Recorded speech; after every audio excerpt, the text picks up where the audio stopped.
ఆర్థికంగా, రాజకీయంగా, సామాజికంగా సమాజంలో దళితులకు సముచిత స్థానం కలిగించేలా ప్రోత్సహిస్తున్నటువంటి మన దేవుడు, మన ముఖ్యమంత్రి వర్యులు నారా చంద్రబాబు నాయుడు గారు, లోకేష్ అన్న గారు, తెలుగుదేశం పార్టీ.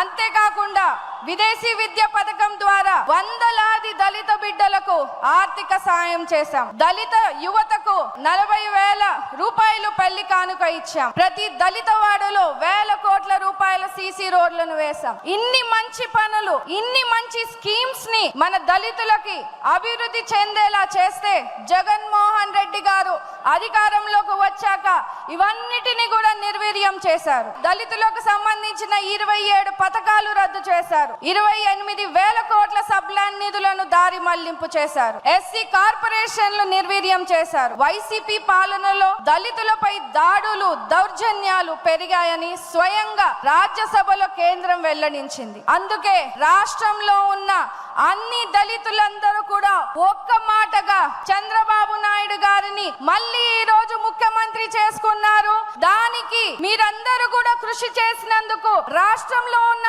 ప్రతి తెలుగుదేశం